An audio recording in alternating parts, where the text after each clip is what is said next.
HTML এর form নিয়ে এখন আলোচনা করব। তো ফর্ম বলতে কি বোঝায়? সাপোজ ফর্মের মধ্যে থাকে first name, last name, mobile number, email address, password. তো এইসব জিনিস দিয়ে ফর্ম যে তৈরি করা হয় ওই ফর্ম নিয়ে এখন আলোচনা করব। তারপর such as gender, NID number. তো এগুলো আসলে কিভাবে একটা HTML কোডের সাহায্যে লিখতে পারি এখন সেটা দেখব। তো এটার জন্য ফার্স্টে আমরা কি করবো, একটা ফর্ম ট্যাগ ইউজ করব। তো ফর্ম ট্যাগের জন্য আমরা FORM দিয়ে নিলাম এবং ফর্ম ট্যাগের এটাতে শুরুর ট্যাগ, ফার্স্ট ট্যাগ এবং লাস্ট ট্যাগের জন্য আমরা কি করব, স্ল্যাশ দিয়ে FORM দিয়ে দিলাম। এরপর আমাদেরকে যে কাজটা করতে হবে, একটু স্পেস নিয়ে নিচ্ছি। এরপর আমাদের সাপোজ শুরু থেকে কেবল আমি দেখালাম ফার্স্ট নেম নিব, লাস্ট নেম নিব। তাহলে আমি যদি ফার্স্ট নেম নিই, ফার্স্ট নেম লিখলাম এবং এখানে আমাদের কি করতে হবে, যেহেতু আমি নাম ইনপুট দিব সেক্ষেত্রে আমাদের ইনপুট টাইপ লিখতে হবে। অর্থাৎ আমি এখানে একটা ইনপুট ট্যাগ ইউজ করব এবং লিখলাম ইনপুট। এবং ইনপুট লেখার পরে ইনপুটকে আমি তো নাম দিব, তাই না? এই জন্য ইনপুট নেম লিখে আমি এখানে ব্র্যাকেটের ভিতরে ক্লোজ করার আগে ইনভার্টেড কমার ভিতরে প্রথম নাম, এই জন্য ফার্স্ট দিয়ে দিলাম। এটি যেহেতু ভেরিয়েবল, আমি FIRST আমি এখানে যে কোনো কিছু দিতে পারি, ফার্স্ট না দিয়ে অন্য কিছু দিতে পারি, কোনো সমস্যা নাই। এরপরে আমি ক্লোজ করলাম।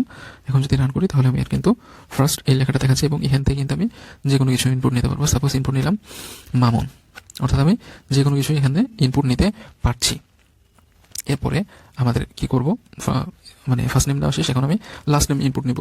তো লাস্ট নেম ইনপুট নেওয়ার জন্য আবার LAST last NAME last name লিখলাম এবং এখন কি করব, কোলন দিয়ে তারপরের লাইনে যাব এবং এই লাইনে এসে যদি জাস্ট এই লাইনটি কপি করে নিই, কপি করে পেস্ট করে দিই, কোনো সমস্যা নেই, একই কাজ করবে, কিন্তু জাস্ট একটা আমাদের ব্রেক ট্যাগ ইউজ করতে হবে, নাহলে আমাদের সুন্দর করে আসবে না। এই লাস্টটা দেখো, লাস্টটা আমাদের কোথায় চলে গেছে, লাস্টটা কিন্তু আমাদের এই যে এখানে চলে আসছে, এটাকে নিচে নিয়ে আসতে হবে।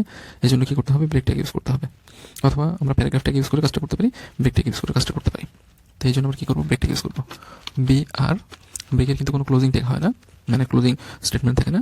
আবার দেখো ফার্স্ট নেম লাস্ট নেম কিন্তু কাছাকাছি চলে আসছে, এই জন্য আমি কি করি, আরও একটা ব্রেক ট্যাগ নিয়ে নিই, BR, এবং সেটা রান করলাম। এবার কিন্তু আমাদের ঠিক চলে আসছে। এরপরে আমরা ফার্স্ট নেম লাস্ট নেমের পরে কি করি, আমরা যে কোনো একটা জিমেল দিই, তারপরে ডেট অফ বার্থ দিই, তাহলে দেখি। এরপর আমরা একই কাজটা আবার করব, কপি করে নিয়ে পেস্ট দিলাম এবং লাস্ট নেমের জায়গায় এখানে দেব GMAIL। জিটা অনেক বেশি চলে আসলো, এত বেশি আসার দরকার নাই। আচ্ছা, আর ইনভার্টেড কমার ভিতরে যেটা আছে সেটা না চেঞ্জ করলেও কোনো সমস্যা নাই, তারপর আমি চেঞ্জ করে দিচ্ছি লাস্ট। আর এটা হলো আমাদের মেল, MAIL মেল।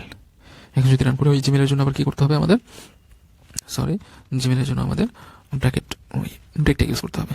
জিতে বারে বারে প্রেস পড়ে যাচ্ছে, BR দিলাম, আবার একটা BR দিলাম, BR ক্রস করলাম। এখন যদি রান করে দেখি, হ্যাঁ এবার কিন্তু ঠিকঠাক চলে আসছে। এরপরে কি করতে হয়, এরপরে আমরা জিমেল দিই, তারপরে আমরা কিন্তু জেন্ডার দিই। তো জেন্ডার কিন্তু আমরা মেল ফিমেল লিখি না, এটা আমরা যেভাবে দিই সেটা হলো জেন্ডার লিখি। জেন্ডার আমরা যেভাবে দিই সেটা হলো ওই অপশন সিলেক্ট করে দিই, আমরা কিন্তু লিখি না। তো এই জন্য জিটা জি এর কিবোর্ডে, মানে কিবোর্ডে যখন জিটা প্রেস করছি তখন নিয়ে নিচ্ছি বেশিবার। তো জেন্ডারের ক্ষেত্রে কি হয়, আমরা কিন্তু অপশন চুজ করি, এই জন্য এখানে ইনপুট টাইপ কিন্তু আলাদাভাবে দিতে হবে। এই জন্য এটা SELECT সিলেক্ট ID, এখানে অনেকগুলো অপশন থাকবে, এই জন্য অপশনের জন্য আমি অপশন আগে ক্রিয়েট করে নিচ্ছি এবং অপশনের জন্য নাম দিচ্ছি, একটা নাম দিয়ে দিই, আইডির একটা নাম দিই, যে কোনো নাম হতে পারে, OPTION অপশন দিয়ে দিলাম। অপশন ছাড়াও ইনভার্টেড করার মধ্যে যা কিছু পারো দিতে পারো, কোনো সমস্যা নেই। এরপরে আমি যেগুলো অপশন নিব সেগুলো এখানে এখন লিখবো। এখন এখানে আমি লিখবো অপশন এবং এটা একটা আমাদের অপশন ট্যাগের কাজ। অপশন শুরু করলাম, অপশন ক্লোজ করলাম। যেহেতু জেন্ডার, তাহলে আমি কি করব, ফার্স্টে মেল দিলাম এবং এরপরে কি করব, একই কাজটাই কপি করে নিলাম, পেস্ট, এই জায়গায় শুধুমাত্র ফিমেল দিয়ে দেব, ফিমেল। এখন যদি দেখি আগের সেম সমস্যাটা, এখানে আমাদের কি করতে হবে, BR ট্যাগ ইউজ করতে হবে, মানে ব্রেক লাইন দিলে খুব সুন্দর বোঝা যায়, ব্রেক লাইন দিলে খুবই সুন্দরভাবে বোঝা যায়। ওকে, তাহলে দেখো এখানে আমি নাম ইনপুট দিতে পারছি, first name last name, Gmail আমি ইনপুট দিতে পারছি, আর মেলের জায়গায় মেল ফিমেল আলাদাভাবে সিলেক্ট করতে পারছি। এরপর আমাদের একটা ফর্মের জন্য কি লাগে, একটা ফর্মের জন্য আমাদের লাগে যেটা হলো পাসওয়ার্ড লাগে, ডেট অফ বার্থ লাগে। তো পাসওয়ার্ডটা আমি এখন ফর্মের আগে পাসওয়ার্ডটা দিই, দেখি পাসওয়ার্ডটা দিতে কী করতে হয়। পাসওয়ার্ডটা দিতে কোনো হ্যাজার্ড নেই, ইনপুট টাইপের জায়গায় শুধু হবে ইনপুট টাইপ ইকুয়াল পাসওয়ার্ড। এটা একটু কপি করে নেই, কপি করলাম, অপশনের পরে এটা পেস্ট করে দিই। এরপর আমি কি দরকার, আমার পাসওয়ার্ড দরকার। এই জায়গায় পাসওয়ার্ডটা লিখি, পাসওয়ার্ড লিখলাম PASWORD পাসওয়ার্ড। এখন ইনপুট, এর আগে যে নেম লিখেছি এখন কিন্তু আর নেম লেখা যাবে না, ইনপুট টাইপ লিখতে হবে। ইনপুট টাইপ এখন কি লিখবো, ইনপুট টাইপ লিখবো পাসওয়ার্ড, PASWORD পাসওয়ার্ড। এখন যদি রান করি, এটা কিন্তু পাশাপাশি চলে এসেছে। ওইটা কি করতে হবে, ওটা আরেকটু নিচে নিয়ে যেতে হবে, এইটাকে জাস্ট উপরে নিয়ে দিই,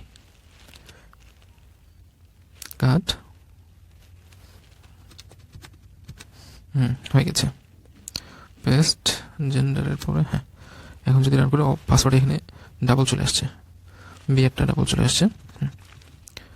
ওকে, তো এখন পাসওয়ার্ডের জায়গায় আমি পাসওয়ার্ড দিতে পারছি। কি পাসওয়ার্ড দিব, 1 2 3 অথবা @ দিতে পারি, যে কোনো কিছু আমি পাসওয়ার্ড দিতে পারি। মেল ফিমেল সিলেক্ট করতে পারি, ইমেল দিতে পারি। আরেকটা জিনিস, পাসওয়ার্ডের জায়গায় যখন আমার ডেট অফ বার্থ দিতে হবে তখন আমি কীভাবে দিব, ডেট অফ বার্থটা ওইটাও দিয়ে নিই, জিমেলের পরে আমি একটা ডেট অফ বার্থ দিয়ে নিই। কীভাবে দিব, পাসওয়ার্ডের জায়গায় দিব date of birth, date of birth দিয়ে দিলাম। তো পাসওয়ার্ড টাইপ, ইনপুট টাইপ পাসওয়ার্ডের জায়গায় জাস্ট এখানে ডেট দিয়ে দিব, দেখো ক্যালেন্ডার চলে আসবে। ডেট অফ বার্থের জায়গায় দেখো ক্যালেন্ডার চলে আসছে। আর আমি যদি কোনো সময় উল্লেখ করতে চাই তাহলে আমি কিন্তু সেটা টাইম দিয়ে উল্লেখ করতে পারবো। তো আমরা এইটুকুর মধ্যে কি দেখলাম, কিভাবে একটা ফর্ম তৈরি করা যায়, যেটা তোমাদের বইয়ের শেষের দিকে আছে, HTML শেষের দিকে। আমি ফার্স্ট নেম নিতে পারি, লাস্ট নেম নিতে পারি, জিমেল নিতে পারি, এগুলো মোটামুটি সেম। শুধুমাত্র পাসওয়ার্ড নেওয়ার ক্ষেত্রে ইনপুট টাইপ পাসওয়ার্ড লিখতে হয়, আর ডেট অফ বার্থ নেওয়ার ক্ষেত্রে ইনপুট টাইপ ডেট লিখতে হয়, এবং জেন্ডার অথবা যেগুলো আমাদের চুজ করতে হয় সেগুলোর ক্ষেত্রে অপশন সিলেক্ট করে আমাদের কাজগুলো করতে হয়। অর্থাৎ এই কাজটা আমাদের একটু নতুন। আমরা এখানে অপশন কেন সিলেক্ট করতেছি, আমরা এখানে অপশন ভ্যালুগুলো নিচ্ছি। অপশন আমাদের মেল হতে পারে, ফিমেল হতে পারে, অথবা বিভিন্ন ডিস্ট্রিক্ট সিলেক্ট করার ক্ষেত্রে একটা বিভাগে ডিভিশনের আন্ডার কয়টা ডিস্ট্রিক্ট আছে ওইটা করার ক্ষেত্রে কিন্তু ফর্মের এই কাজগুলো করতে হয়।